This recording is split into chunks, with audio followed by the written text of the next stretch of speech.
Anda mendoakan untuk sebagai berikut: mengucap syukur atas hari ulang tahun Bapak Irwan Sentosa dan Ibu Faranita.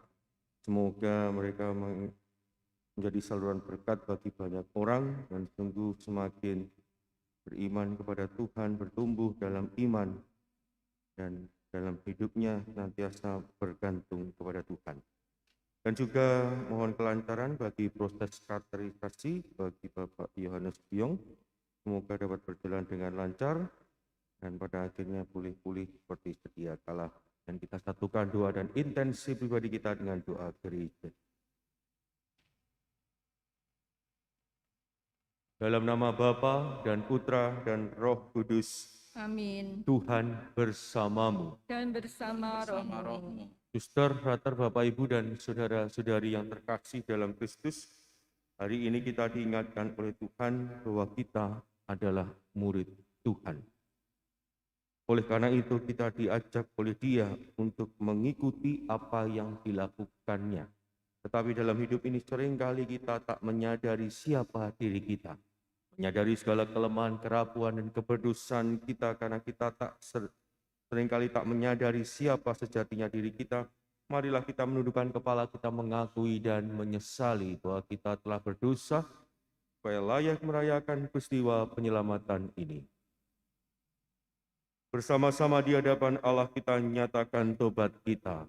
Saya mengaku kepada Allah yang Maha Kuasa dan pada saudara-saudara sekalian bahwa saya telah berdosa dengan pikiran dan perkataan, dengan perbuatan dan kelalaian. Saya berdosa, saya sungguh berdosa. Oleh sebab itu saya mohon kepada Santa Peran Maria, kepada para malaikat dan orang kudus, dan kepada saudara sekalian, supaya mendoakan saya pada Allah Tuhan kita. Semoga Allah yang Maha Kuasa mengasihani kita, mengampuni dosa kita, dan menghantar kita ke hidup yang kekal. Amin. Tuhan kasihanilah kami. Tuhan kasihanilah kami. Kristus kasihanilah kami. Kristus kasihanilah kami. Tuhan kasihanilah kami. Tuhan kasihanilah kami. Marilah berdoa.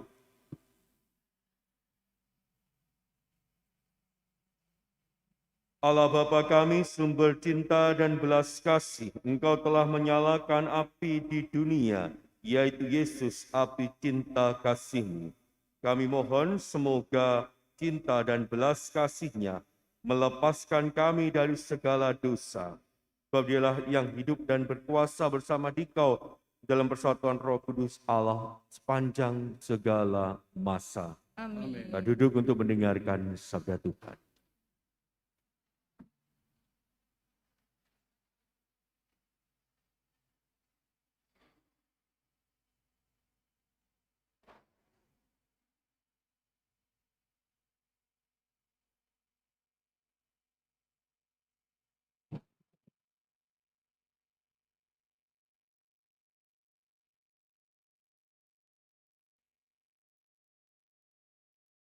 Bacaan dari surat Rasul Paulus kepada jemaat di Roma. Saudara-saudara, mengingat kelemahanmu, aku berbicara secara manusia. Sebagaimana kalian dahulu telah menyerahkan anggota-anggota tubuhmu menjadi hamba kecemaran dan kedurhakaan, yang membawa kalian kepada kedurhakaan. Demikianlah sekarang, kalian harus menyerahkan anggota-anggota tubuhmu menjadi hamba kebenaran yang membawa kalian kepada pengudusan. Sebab waktu kalian menjadi hamba dosa, kalian bebas dari kebenaran. Dan buah apakah yang kalian petik daripadanya? Semuanya menyebabkan kalian sekarang merasa malu, karena kesukaannya ialah kematian. Tetapi sekarang kalian telah dimerdekakan dari dosa dan menjadi hamba Allah. Maka kalian memperoleh buah, yang membawa kalian kepada pengudusan dan akhirnya hidup yang kekal. Sebab upah dosa ialah maut, tetapi karunia Allah ialah hidup kekal dalam Kristus Yesus Tuhan kita. Demikianlah sabda Tuhan. Syukur pada Allah.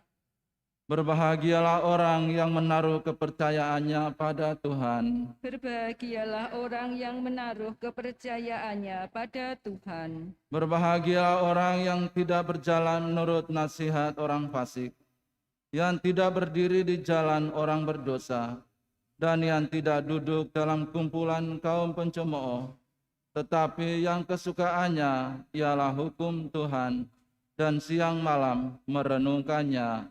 Berbahagialah orang yang menaruh kepercayaannya pada Tuhan. Ia seperti pohon yang ditanam di tepi aliran air, yang menghasilkan buah pada musimnya, dan daunnya tak pernah layu. Apa saja yang diperbuatnya berhasil.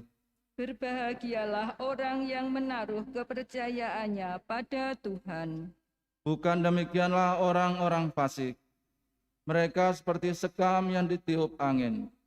Sebab Tuhan mengenal jalan orang benar, tetapi jalan orang fasik menuju kebinasaan. Berbahagialah orang yang menaruh kepercayaannya pada Tuhan. Haleluya, haleluya.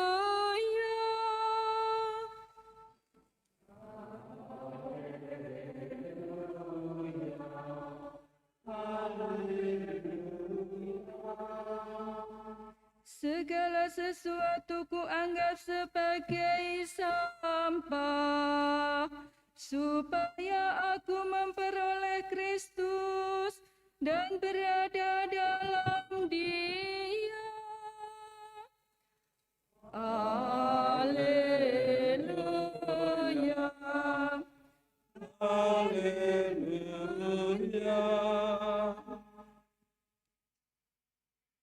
Tuhan bersamamu. Dan bersama rohmu. Inilah Injil suci menurut Lukas. Dimuliakanlah Tuhan.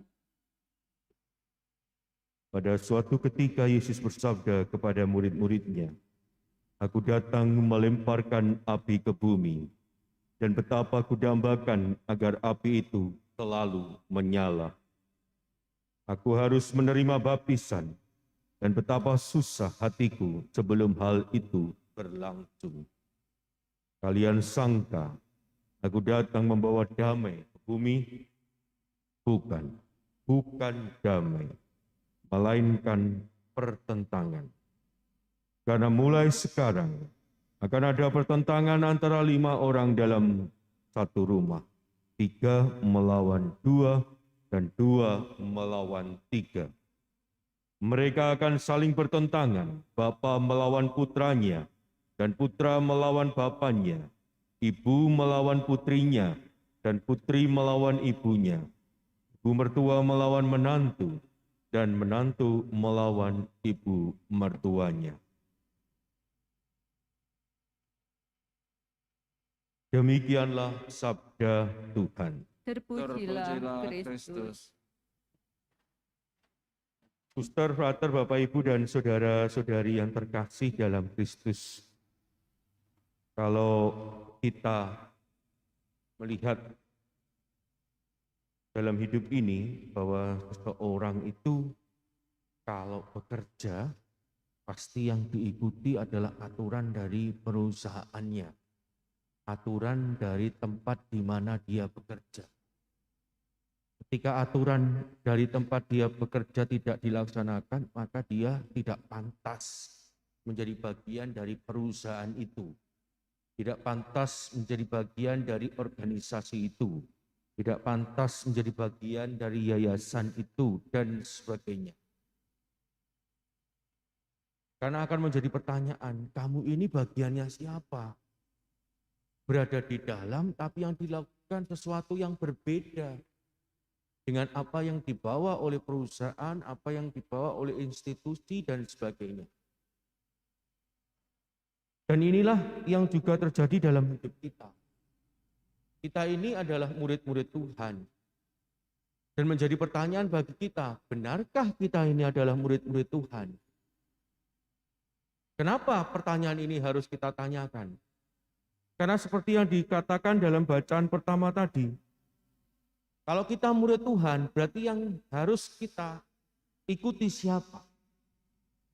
Tuhan yang adalah sang kebenaran ataukah dosa?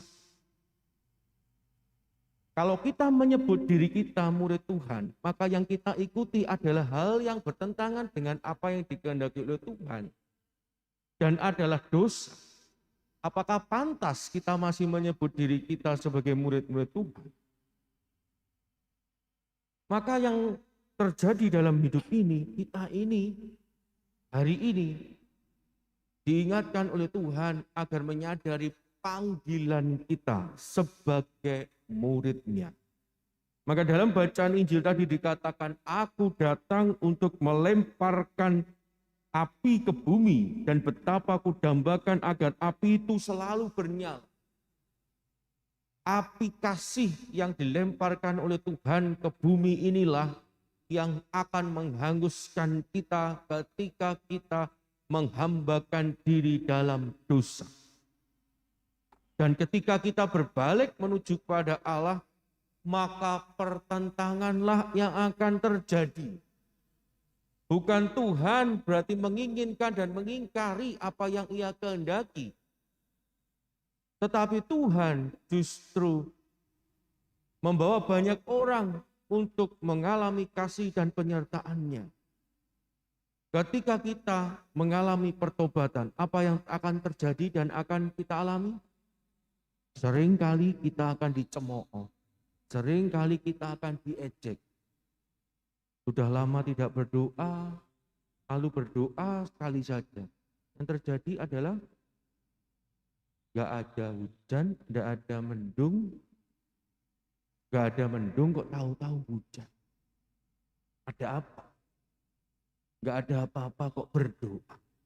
Sudah lama gak pergi ke perayaan Ekaristi, semua mata tertuju kepada kita. Apa yang terjadi? Besok tidak akan lagi melakukan doa, besok tidak akan lagi datang kepada Tuhan dalam perayaan Ekaristi. Inilah pertentangan-pertentangan yang akan kita lakukan, yang akan kita alami dalam hidup ini. Menjadi pertanyaan bagi kita, akankah kita tetap berada di pihak Tuhan?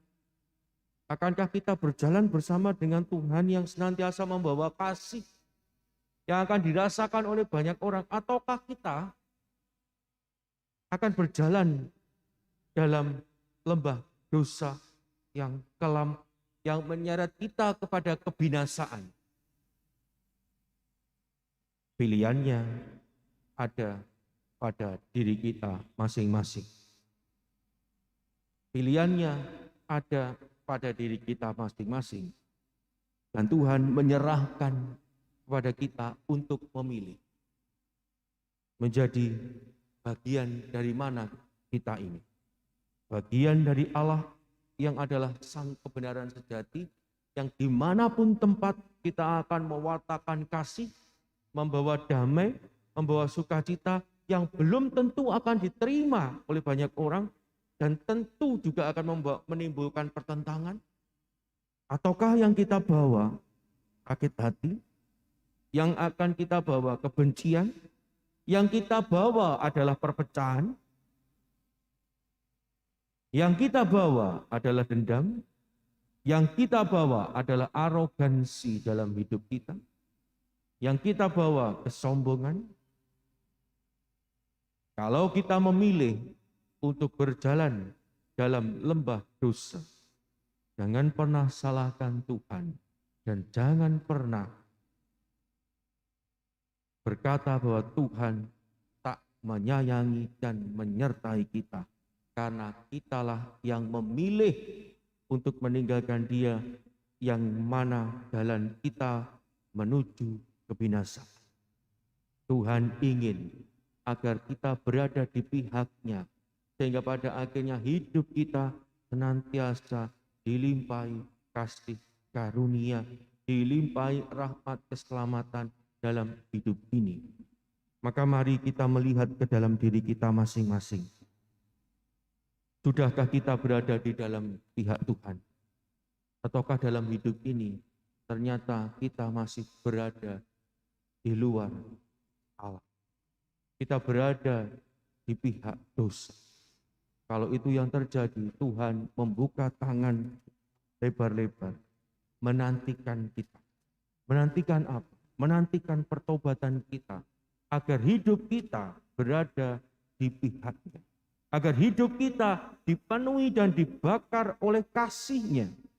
Bukan dibakar oleh arogansi, bukan dibakar oleh kebencian, bukan dibakar oleh kesombongan kita, tetapi hidup kita dibakar oleh kasih-Nya yang akan membuat kita juga mampu menyalurkan kasih itu kepada semua orang tanpa terkecuali. Kalau dalam hidup ini ternyata yang kita bawa bukan kasih, artinya jelas bahwa kita tidak berada di pihak Tuhan. Dan kebinasaan sudah menanti kita. Maut menanti kita. Tetapi Tuhan membuka dan mengulurkan tangan agar kita berada di pihak-Nya sehingga keselamatan yang nyata akan kita rasakan. Sekali lagi, semuanya Anda dan saya yang menentukan, tetapi yang Tuhan inginkan kita berada bersama dengan Dia, mengalami keselamatan abadi bersama Bapa di surga, dengan membawa kasih, damai, sukacita dalam setiap langkah hidup. Berkat Allah melimpah dalam kehidupan kita.